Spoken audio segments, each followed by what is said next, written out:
Welcome to the Old Time Radio Westerns. I'm your host, Andrew Rines, and I'm excited to bring you another episode absolutely free. This is one of over 80 episodes released monthly for your enjoyment. Now, let's get into this episode.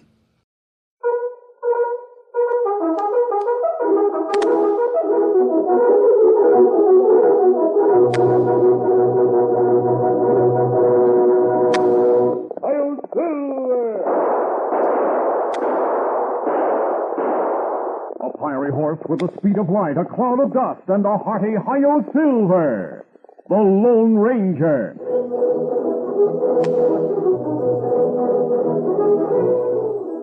Before this exciting adventure, a word from our sponsor. General Mills, makers of Cheerios, the ready-to-eat oat cereal that gives you go power, and Wheaties, the breakfast of champions, present by special recording, The Lone Ranger. Hello, friends. This is the Lone Ranger. I'd like you to listen to something. All over the country, in every direction, how you doing is the question. And here's what the happy people have to say.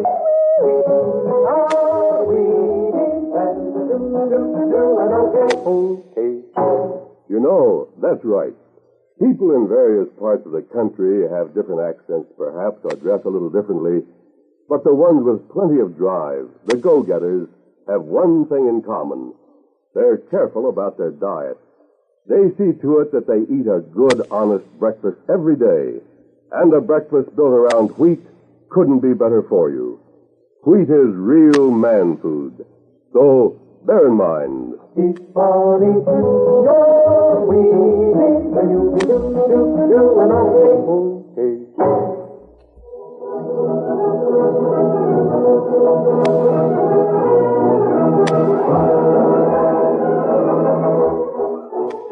With his faithful Indian companion Tonto, the daring and resourceful masked rider of the plains led the fight for law and order in the early western United States. Nowhere in the pages of history can one find a greater champion of justice. Return with us now to those thrilling days of yesteryear. From out of the past come the thundering hoofbeats of the great horse Silver. The Lone Ranger rides again. Come on, Silver. Let's go, big fellow. I'll Silver. Hooray!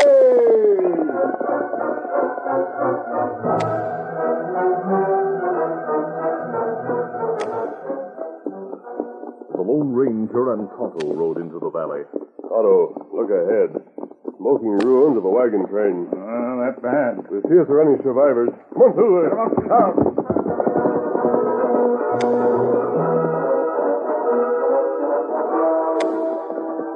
Within a few minutes, the masked man and his Indian companion reined to a stop at the scene of the attack. These were army transports, Otto. I'm attacked by Indians. I see plenty error. No unsurvived. This must be the work of Chief Lightfeather and his braves. I hope something could be done to get them to return to the reservation before they went on the warpath. Now them have plenty guns and ammunition. That mean more trouble, Kimasabi. We'll ride to the fort and report the attack. Let's go. Easy, fella. Come on, Silver.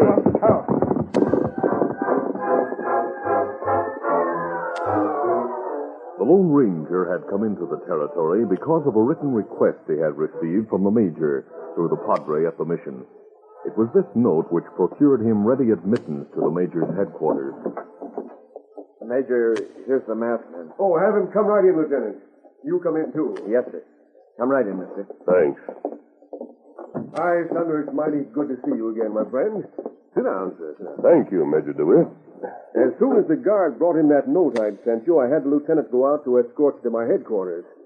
Sit down, Lieutenant. Thank you, sir. Lieutenant Kinney is the only one who knew I sent for you. Major, I have bad news. Bad news? What do you mean? On our way here, my friend Tonto and I found the ruins of a wagon train. What? Army transport. Indians had attacked, and there were no survivors. Great them? They must be the wagons that were bringing the rifles and ammunition. He expected them late today. And what I feared has started. Chief Lightfeather and his Indians have gone on a warpath. That's right, Major. The sign showed there were hundreds who took part in the attack. This is serious, Major.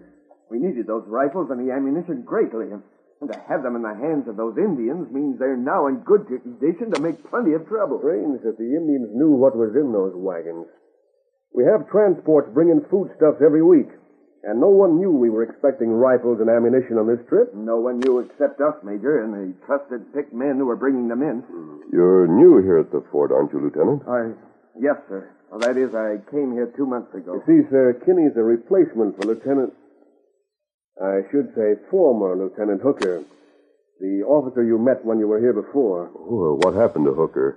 I noticed you said former lieutenant. Hooker was court-martialed and expelled from the service for insubordination and conduct unbecoming an officer. I see.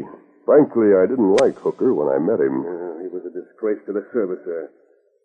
I knew Lieutenant Kinney back east and requested he be sent here because I know he's to be trusted. Well, thank you, Major. Now to the matter at hand. Make out a report of the disaster, Lieutenant. Then send it by courier with a requisition for more rifles and ammunition. Yes, sir. It will take about a month for the new shipment to come through from the supply depot at Fort Worth. I know. But I hope there'll be no further trouble before they arrive. Why did you send for me, Major? I value your advice and judgment, sir. With your keen knowledge of the Indians, I'd hoped you might help me think of some way to reason with Chief Lightfeather. His success in getting arms for his braves will make him more determined to resist going back to the reservation. I know. I realize the situation is a tense one. I'll send to Fort McCavitt, 30 miles north of here, for reinforcements. Then you think the Indians might even attack the fort? It's possible. Otto and I'll keep watch and let you know what we find out. All right, sir. I'll send someone to McCavitt at once. Just knowing you're near will be a relief. Oh, thanks. We'll do all we can. Goodbye for a while, sir. Goodbye, sir. The Lone Ranger met Tonto outside the fort, and the two men rode into the nearby hills and made a temporary camp. The sun had gone down, and a bright moon lighted the countryside. The Lone Ranger told Tonto of his talk with the Major. Then he added, We'll ride into the foothills and try to locate the Indians' encampment. I noted the general direction they took when we looked at the pony tracks in the valley this afternoon. Oh, what we do if we find the Indian camp? Try to find out what they might do next, Otto. Let's get going. Easy, fella. Come on, Silver. Down. The Lone Ranger and Tonto, continually on the alert for any sign of prowling Indians, rode several miles into the foothills. Finally, they moved along a ridge that overlooked a secluded valley. They drew rein along the trees as they heard distant drums and caught a glimpse of a big campfire below. Easy, steady, big fella. The masked man and his companion crawled to the edge of the ridge and cautiously looked down. These celebrations come to an end, Tonto. Yeah, that's Good. The chief is walking to the center of the ring of braves. There's a white man with him. I can't quite make out who. Now he's facing this way. him fella from Fort, maybe. I recognize him. He's Hooker, the man who was cashiered from the army. Oh. Maybe him behind all trouble. That's what I think. Now Hooker's mounting a horse alone. Here, take a look. Me see him. Him leave now. Ride to end the valley. We'll cut down along the ridge and follow him, Tonto. Let's get to the horses. Easy, Scout. Easy, fella. Come on, Silver. Get him up, Scout.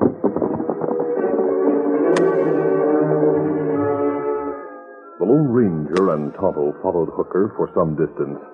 Finally, the ex-officer turned off the trail and stopped before a dark, deserted shack. The Lone Ranger and Tonto waited until they saw a light in the shack.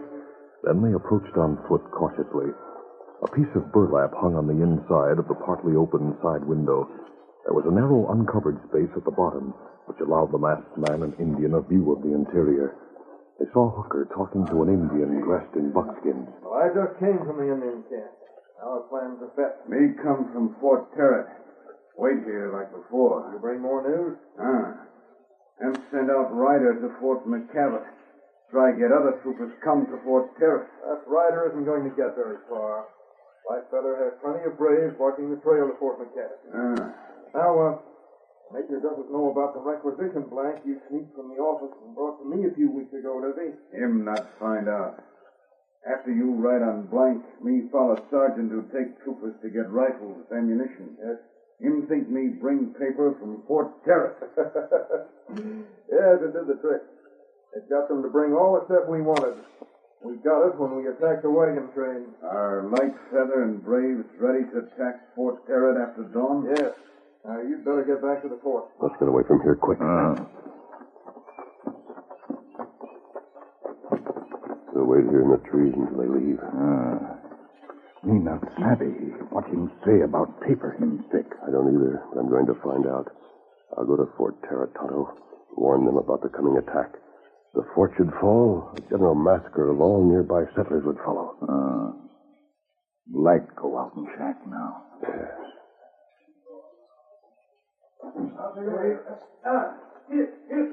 We haven't much time, Tonto. First, I want you to go to town and stop the telegraph office. Then you must find a way to get through to Fort McCaffrey. It's a matter of life and death.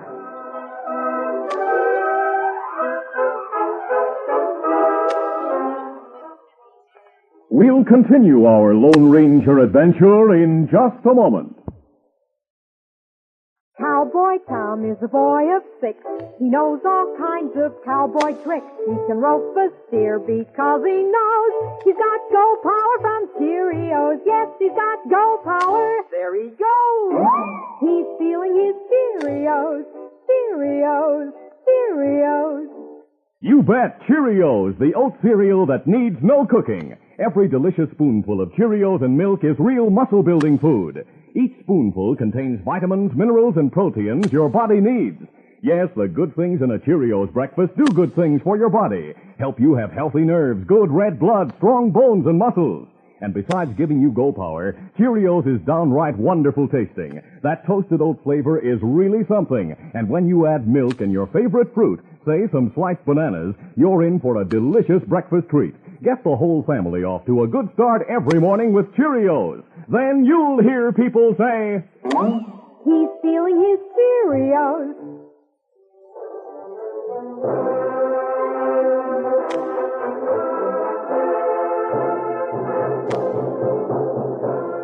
Now to continue. After scribbling a message for Tonto to send by telegraph, the Lone Ranger mounted Silver and rode hurriedly to Fort Terrace. Now I understand much of what's going on. Major, I took the liberty of sending a telegraph message to Fort Worth in your name. You mean in regard to that forged requisition you told me about? Yes, that's right. The answer to that telegram may decide how we'll meet the expected attack at dawn. Well, I'll return to town now and wait there for the answer. I'll be back as soon as possible, Major. Good night. Good night, sir. Major, are you sure that masked man is to be trusted? Just what are you driving at, Kinney? Just this, sir. You trusted Hooker once, and he turned crooked. That masked man might betray us to Chief Lightfeather for his own gain. By thunder, Kinney, I sent for the Lone Ranger, and I'll stake my career. I'll resign my command if he doesn't come back and prove to be everything I believe him to be. As time passed, the Lone Ranger failed to return. Meanwhile, the man Hooker rode to the Indian stronghold and dismounted in front of the chief's wigwam. He wore an officer's uniform. All right, Steady. He stood for a moment watching the war dance which was in progress. Chief Lightfeather came forward and spoke. Land of white brother done. Many braves ready to follow you. Chief Lightfeather and other braves follow and wait over ridge in front of fort. It is good, Chief Lightfeather. We shall not fail. Wisdom of white brother is great. Now I'll inspect the braves who will follow. They must obey the orders I have given and shall give. Time short. You train them well. Braves of Chief Lightfeather will obey white brother. Come, we go see now.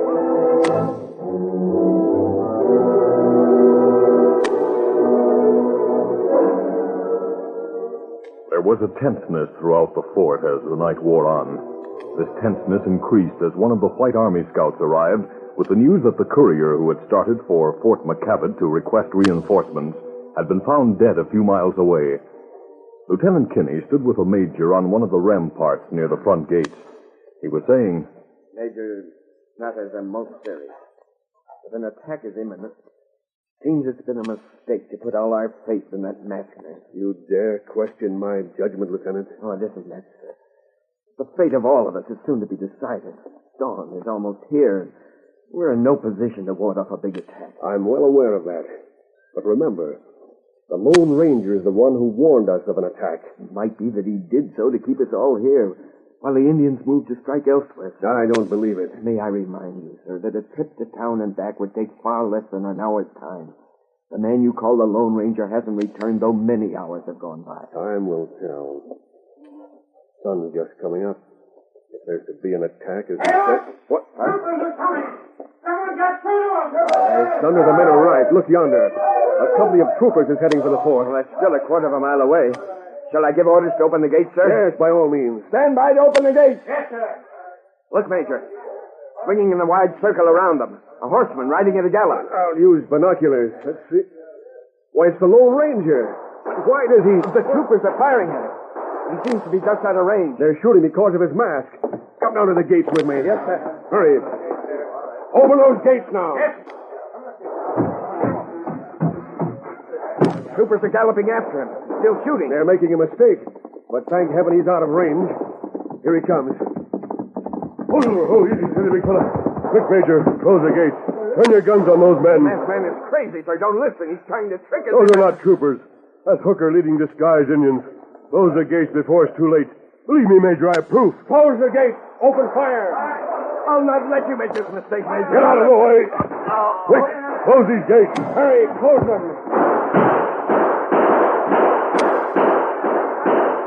Why, thunder, they are Indians. I got a glimpse of Hooker leading them. That's right.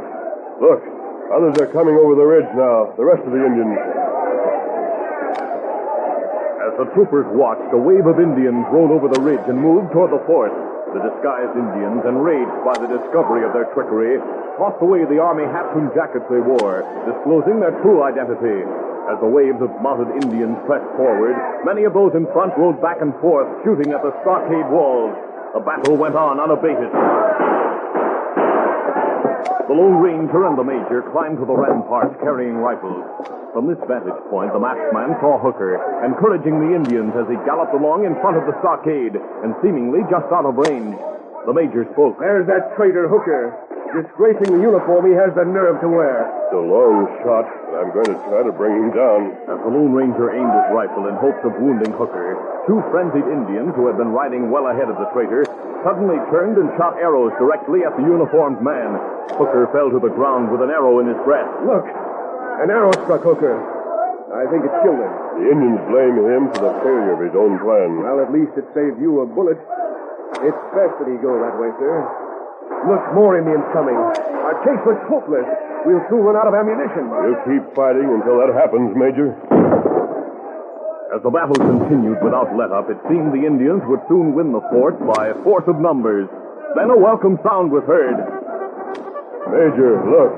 Now the troopers are really coming. But how did they know? Otto went for them last night. For a short time, the Indians, caught between the fire from the fort and from the approaching troopers, tried to fight back. Then, as their chief fell wounded, they broke, scattering in all directions. The battle was over.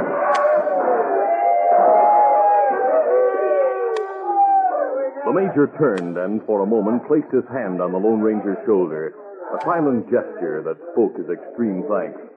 Then the two men climbed down to order the gates opened and to meet the approaching troopers. A short time later, the Lone Ranger and Tonto stood with a small group of officers near the fort gates. The captain who had led the reinforcements was speaking. Major, the day is full of surprises.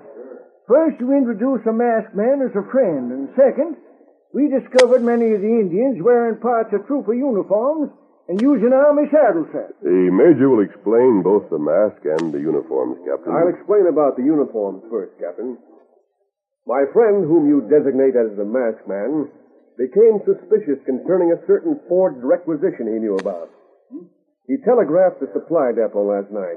This is the reply he received. Reply to your inquiry. Requisition forms received by us some weeks ago called for a stated amount of rifles and ammunition, and for 50 complete uniforms and army saddles. Respectfully The known. requisition for the uniforms and saddles was forged by ex-Lieutenant Hooker. He was working hand in glove with the Indians. I still don't see what that has The to do. wagon train bringing the supplies was attacked. Hooker planned that when he sent that requisition. You were clever enough to suspect trickery, sir. But what kept you so long? Well, the telegram was late in coming. I realized Hooker wanted those uniforms and saddles for a purpose. I saw him right out of town and followed. When I saw him leave the Indian camp with Indians dressed as troopers, I knew his plan. And at the risk of your life, you reached us just before Hooker and his disguised Indians did. I didn't have time to give you the telegram and point out what it meant, Major. I'm proud that you had faith enough in my word to act as you did. I've been listening to what has been said, and Well, sir... Lieutenant, I'm sorry for the rough treatment. There was no time for argument or explanation. Well, gosh, I don't know how to apologize for what I Apologies thought. aren't necessary. You were doing your duty as you saw it, Lieutenant. May I shake your hand, sir? Why, of course. Hooker and Chief Lightfeather are both dead. You'll have no trouble rounding up the Indians to go back to the reservation. With those two out of the way, I'm sure we'll have no further trouble. Tonto and I'll leave now, sir. We're glad we were able to help. We're both proud of the men who serve our country so well. And we're proud, my friend, to have two such loyal and courageous Americans serving the West. Thank you, Major, and goodbye. Goodbye, sir. Adios, gentlemen. Adios.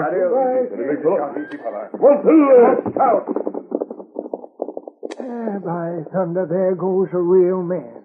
I agree with that, Captain. But, Major, you forgot to explain who he is, sir. Oh, I didn't forget, Captain. I didn't want to embarrass him by saying that his name will go down in history for his valiant deeds. Deeds performed as a true American, without a desire for personal gain or glory. You see, Captain, I couldn't say that in front of the Lone Ranger.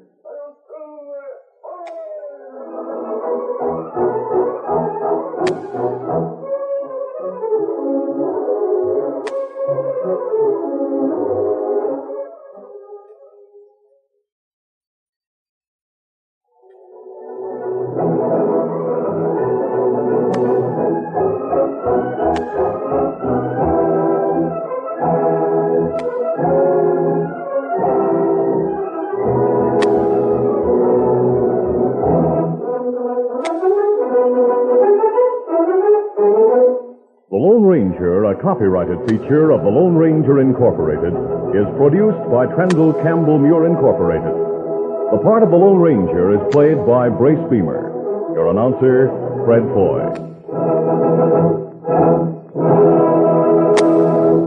Listen to The Lone Ranger, brought to you by special recording Mondays through Fridays at this same time.